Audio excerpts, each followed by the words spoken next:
This podcast is brought to you by Tri-County Speaks, serving survivors of sexual assault in Berkeley, Charleston, and Dorchester counties. Hello and welcome to everyone who's taking a moment of their day to tune in and be a part of our discussion. Today we want to reflect on why it's important to believe victims and survivors. My name is Bradley Burris, my pronouns are they, them, she, hers, and I am the Prevention Education Coordinator for Tri-County Speaks. Today I have three wonderful individuals with me who are going to be participating in this discussion. I'm going to go ahead and let them introduce themselves. Hey everyone, my name is Brittany Green and I am the Berkeley County Victim Service Advocate at Tri-County Speaks. Hi, my name is Lily Allen. My pronouns are she, her, hers, and I am the practicum intern at Tri-County Speaks. Hello, my name is Megan Fennell. My pronouns are she, her, and I'm the prevention intern here at Tri-County Speaks. I just want to start by saying, of course, thank you all just for showing up and being willing to have such a critical conversation. So we kind of wanted to start off by talking about what happens when you don't believe survivors and victims of sexual assault specifically. So whoever wants to go first and kind of reflect on that, please go ahead. I'll go ahead. I know, sorry. Go ahead, Megan. Well, I know for a lot of people, it'll make them less comfortable coming forward out of that fear that no one will believe them. And they just won't feel safe talking to anyone about it. Right. Yeah. So, go ahead, Brittany. Yeah, I agree with that. I think there's just so much to be said about about being believed when it comes to sexual violence, because everyone likes to maintain this innocent until proven guilty type of thing when it comes to sexual violence.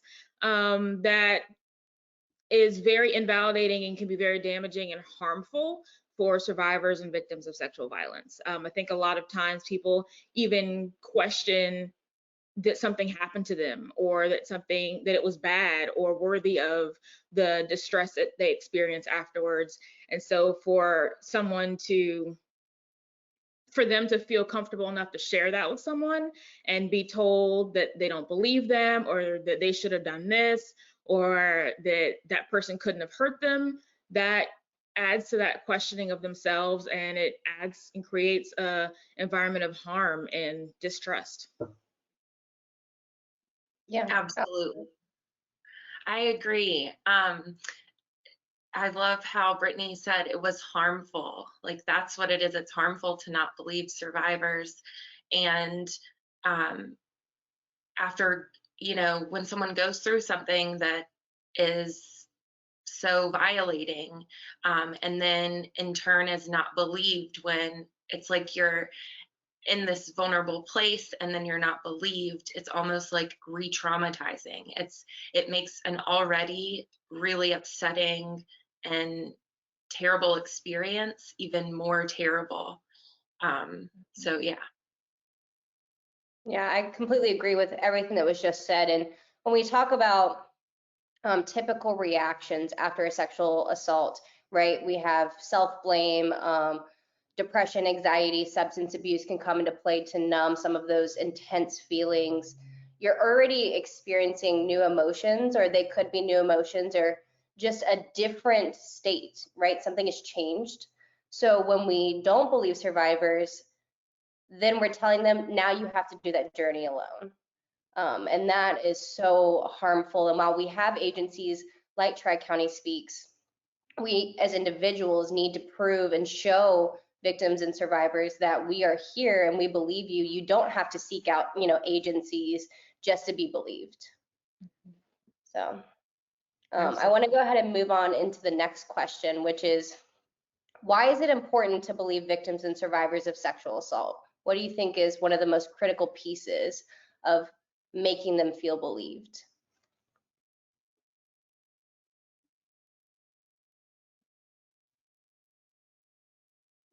I think one of the most critical pieces is the empowerment piece, because when you feel believed, So I'll start off by saying this.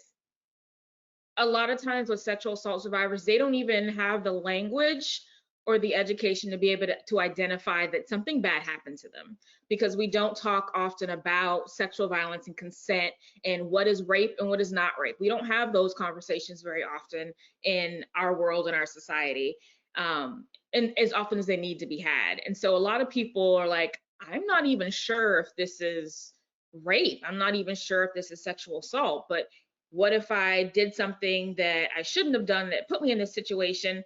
And now it's like, well, maybe I deserved it and maybe I don't need support. But of course, there is nothing that anybody does to deserve or be at fault for being assaulted. And so when we believe survivors, we are empowering them to take things back under their control, because somebody has violated them and taken their life in their hands. It's your life, and you deserve to be able to feel like you're powerful and in control of your life, and that people are going to be there to support you as you figure that out, as you identify the things that make you you, the things that make you happy going through healing journeys. You deserve to have that support. And if people are not believed, they're not going to reach out, and they're going to have to deal with things all on their own, and feelings that come up after someone's experienced any type of trauma can be so confusing. It's imperative that people have support, whether that's social, whether that's through agencies. But if they feel that they aren't going to be believed, then they're not going to come forward.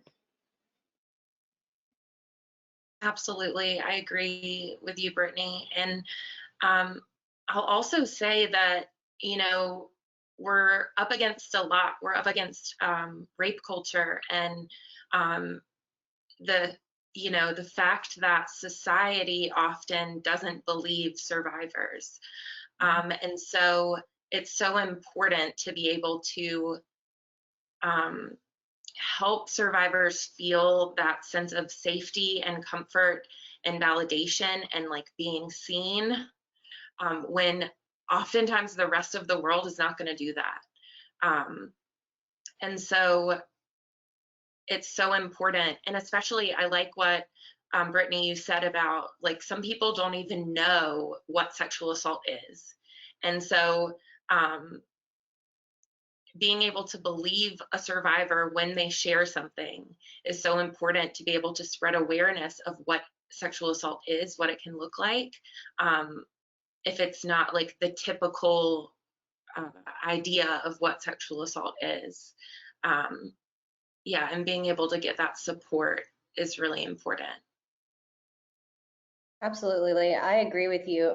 And just listening to you guys talk about it, I just kept thinking, when you take a moment to acknowledge someone's experience and believe them, you're saying that I stand right next to you.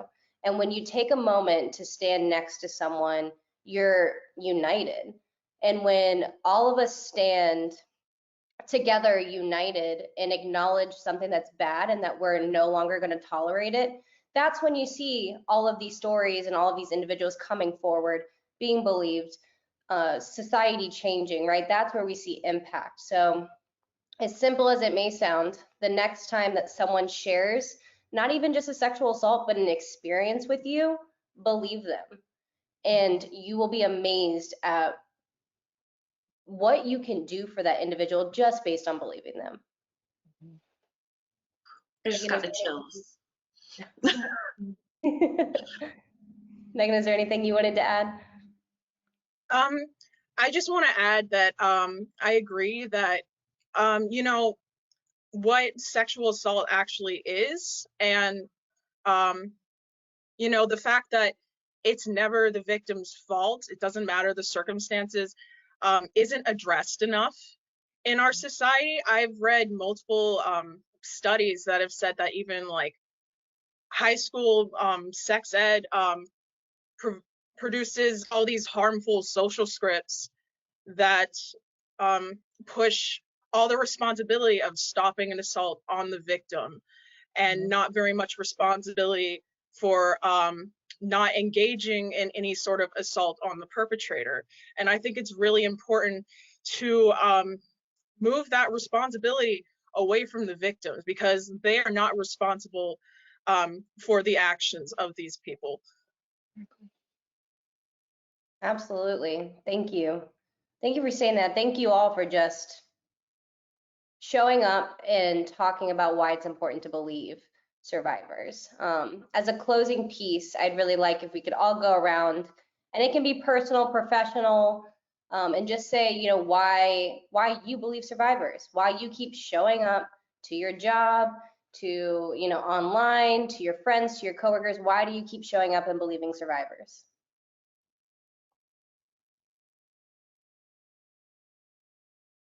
Who started? I believe, oh. I believe survivors because I want to be able to provide like a sense and a force of healing and comfort, and just someone to be there for people, and to make sure that they feel like they are not standing alone in this, and that there is someone who believes them. Because like I know from personal experience, not with sexual assault necessarily, but how important it is for someone to stand next to you when you've gone through something traumatic, because that can mean the world. Absolutely. I believe survivors because, similar to what Megan said, if we don't believe survivors, there can't be healing. Survivors have to, we have to acknowledge that experience in order to then heal from it. And I also believe survivors because, you know, I haven't always believed survivors. I haven't always believed my own experiences with sexual assault. I often blamed myself because of rape culture and because of what society says. And now I know what is true, and that it is never the survivor's fault. And so I want to be able to help other people and believe them, so they don't have to experience something worse than what they already did. Absolutely. My answer to the question of why do I believe survivors is why not? Why not? I mean, it takes incredible courage and bravery and vulnerability to step forward, and especially if you're someone that's questioning if this is actually something that happened to you, or you're not quite, you haven't really parsed out what all the vocabulary is and what it means, how vulnerable you have to be to come to somebody and say, hey, I think I was raped. I think I was assaulted, and I have all these feelings about it, because it's something that's so difficult to try to parse out and figure out for yourself, just because of the lack of education, the lack of awareness, a lack of discussions and conversations that we have about what healthy relationships look like, what healthy sex looks like, and sex ed, and what is the difference between rape and sex and what that is. And so it is, for me, I do have personal experience with myself, and, you know, with me questioning my experience. It took me a long time to be able to say, yes, this is what happened to me. And that was because I was in an environment where it was incredibly invalidating, where the first response anybody would say was, you should have done this, or maybe they thought something different, when that should not be the response when someone discloses to you that they've been sexually assaulted. Having that support, whether it's family, friends, a community, an agency, is so important in being able to heal and able to take control back of your life. So I believe survivors because why not? I have nothing to lose by believing survivors when they come forward, and they have everything to lose and everything to gain. I know, beautifully said, right? Like, Brittany's always coming in with the powerful comments. I believe survivors because less than 2 to 8% of people false report any crime, especially sexual violence. I believe survivors because I believe every man, woman, gender nonconforming, child, elder, individual that takes the moment to acknowledge something that happened was wrong. I believe survivors because I work for an incredible agency that constantly shows up, provides resources for free, and is trying to change this culture that we have that's so prevalent in our society. I hope that everyone listening will join us as we continue to try to prevent sexual violence, advocate for those that are affected, and just change what's going on in our world. To learn more information about our organization, go to tricountyspeaks.org, and please follow along on some of our other videos, or if you're listening to the podcast, you can check out information there. But we believe you, and thank you for being brave enough to tell us in the first place.